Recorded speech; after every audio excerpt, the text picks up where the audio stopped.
స్పష్టంగా చెప్పదలుచుకున్నా ఏ జిల్లాలను తొలగించడం గాని కొత్త జిల్లాలను ఇచ్చే ఆలోచన గాని ప్రభుత్వ పరిధిలో పరిశీలనలు లేదు.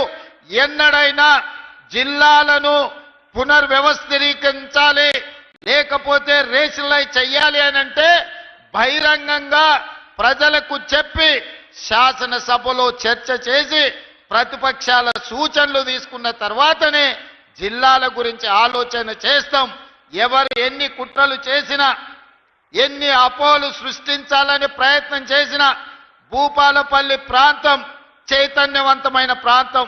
ఎవరు ఏ కుట్రలు కుతంత్రాలతోని ఈరోజు తప్పుడు ప్రచారం చేస్తుండ్రో పసిగట్టగలిగిన శక్తి ఈ ప్రాంత ప్రజలకు ఉన్నది. భూపాలపల్లి జిల్లా ఎక్కడికి పోదు, జిల్లా కొనసాగుతుంది. అభివృద్ధి పదం వైపు నడిపించే బాధ్యత మన ప్రభుత్వం తీసుకుంటుంది. కొంతమంది చిల్లర మల్లర ప్రచారాలు చేస్తారు.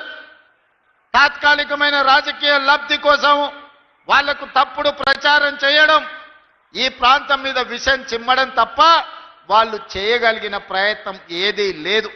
అదేవిధంగా ఇవాళ జిల్లా విషయంలోనే కాదు, భూపాలపల్లి ప్రాంతంలో సింగరేణి గని కార్మికులు అటు ఆదిలాబాద్ నుంచి ఖమ్మం జిల్లా వరకు ఉన్న సింగరేణి పరివాహక ప్రాంతం, గోదావరి నది పరివాహక ప్రాంతంలో వేలాది సింగరేణి కార్మికుల కుటుంబాలు ఉన్నాయి.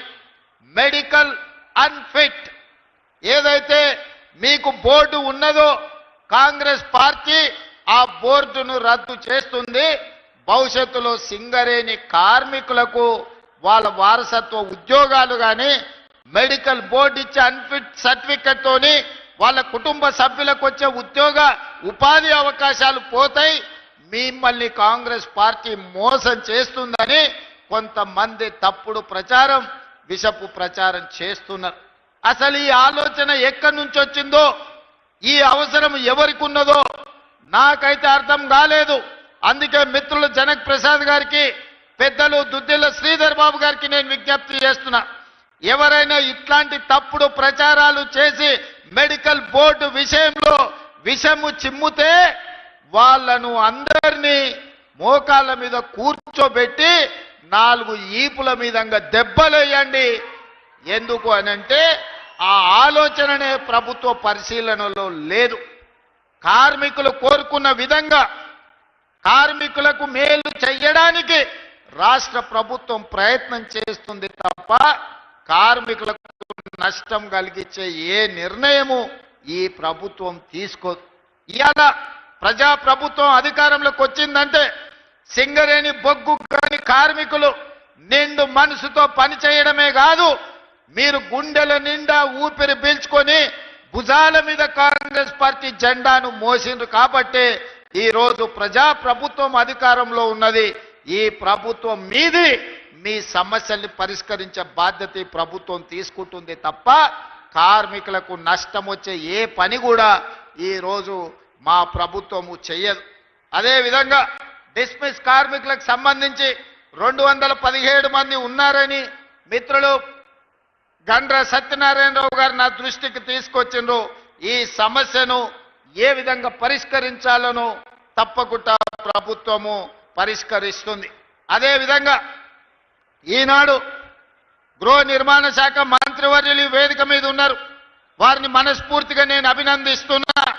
ఆనాడు 2004 నుంచి 2014 వరకు 10 సంవత్సరాలు డాక్టర్ వైఎస్ రాజశేఖర రెడ్డి గారు అడిగిన ప్రతి వాడికి, ఇల్లు లేని ప్రతి పేదవాడికి 25 లక్షల ఇందిరమ్మ ఇండ్లు 10 సంవత్సరాలలో కాంగ్రెస్ పార్టీ కట్టిస్తే 2014లో చంద్రశేఖరరావు గారు పిట్ట కథలు, బుర్ర కథలు చెప్పిండు. అసలు అగ్గిపెట్టె లాంటి ఇల్లు అందులో ఎట్లుంటారు? అదో ఇందిరమ్మ ఇల్లు ఇల్లేనా? కొడుకొస్తే యాడుంటే, కొడుకు కోడలుంటే యాడుంటారు? పండుగ పూట బిడ్డ అల్లుడు వస్తే యాడవంటారు? గొర్రె పిల్లను కుక్క పిల్లను ఉంటే యాడ కట్టేసుకుంటారు. మీకు డబల్ బెడ్రూమ్ ఇల్లు ఇస్తామని దంచి మాటలు చెప్పిండు. మరి ఎవరికన్నా ఈడున్న వాళ్ళకి, ముఖ్యంగా మా అక్కల్ని అడుగుతున్నా, మీకు ఎవరికన్నా డబల్ బెడ్రూమ్ ఇల్లు వచ్చిందా అక్క? మనకు మాత్రం డబల్ బెడ్రూమ్ ఇల్లు రాలే. 1000 ఎకరాలలో ఎర్రవల్లిలో ఆయనకు ఫామ్ హౌస్ వచ్చింది, 100 ఎకరాలలో ఆయన కొడుకు జన్వాడల ఫామ్ హౌస్ వచ్చింది, 50 ఎకరాలలో ఆయన అల్లుడికి హరీష్ రావు గారికి మోయినాబాద్లో ఫామ్ హౌస్ వచ్చింది. కేసీఆర్ బిడ్డ కవితకు శంకర్పల్లిలో 25 ఎకరాల ఫామ్ హౌస్ వచ్చింది.